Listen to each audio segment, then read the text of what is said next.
En fait, j'ai écrit deux pièces précédentes. Une qui revient sur la guerre d'indépendance algérienne, qui s'appelle Du sable et des Playmobil.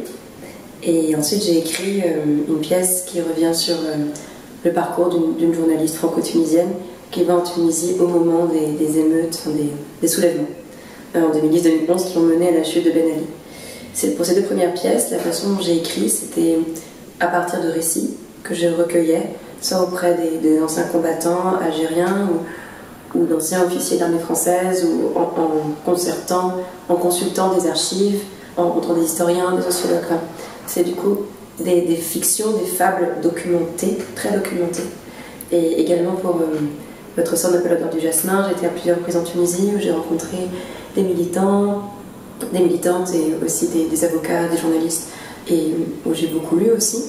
Donc c'était des fables que j'écrivais beaucoup à partir de propos recueillis, d'histoires que j'accueillais en fait. Et pour la pièce que j'ai écrite pour le festival Lyncéus, pour cette 6e édition sur le terme de frontières, pour la première fois de ma vie, j'ai écrit, en tout cas pour l'écriture théâtrale, j'ai écrit sans document et sans rencontre avec d'autres personnes pour cette pièce.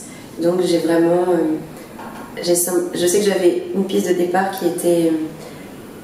comme ça se passait donc, en Bretagne, qui avait pour la première fois aussi j'écrivais pour l'extérieur, et je sais pas pourquoi j'avais ce film de Romer en tête, Pauline à la plage, avec quelque chose d'un peu acidulé mais cruel malgré tout. Et je sais que je voulais comme un clash de style entre cet univers un peu romérien, la nouvelle vague, que j'associais vraiment à un courant artistique français, et un autre style de parole qui est celui du reportage de guerre. Et donc comment ces deux univers s'affrontent dans la forme même. Alors cette résidence, c'était vraiment un beau cadeau parce que je suis arrivée en hiver, en décembre, et donc c'est là que les journées sont, il me semble, plus courtes. En tout cas la nuit tombait très tôt, et donc j'étais vraiment contrainte de rester là. J'avais pas d'amis pour me permettre de procrastiner ou de fuir le travail. Il y a un écrivain que j'aime beaucoup mais dont j'ai oublié le nom. Il dit que la chose la plus difficile dans le métier, c'est de rester le cul posé sur une chaise et d'affronter la page blanche, d'affronter nos peurs, mais en restant là, pas en fuyant. Moi j'habite à Paris, et à Paris il y a énormément d'occasions de fuir, et là j'en avais pas. Du coup, ne serait-ce que d'avoir un temps assigné à ça, puis aussi d'être payé quand même, parce que c'est important de dire que c'est une activité qui est reconnue comme un travail, et donc ça change aussi, ça modifie notre rapport à notre propre activité, notre propre écriture, dans le sens où on a un cadre pour ça, fait pour ça, et il y a une attente de l'autre côté. Donc ça, c'est aussi un cadre précieux pour travailler.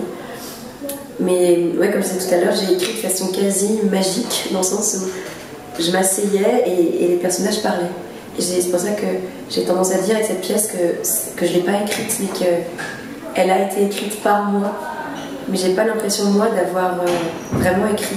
C'est-à-dire que les personnages se sont imposés, et ils parlaient dans ma tête, ils se parlaient entre eux, et moi, il fallait juste que je sois assez rapide pour conserver leur dialogue. Mais oui, j'ai l'impression qu'elle m'a échappé, enfin qu'en tout cas, elle est passée par moi, mais elle a été écrite par moi. Mais c'est pas moi qui l'ai écrite. Elle a été écrite et c'est passé par moi. Voilà. Merci beaucoup.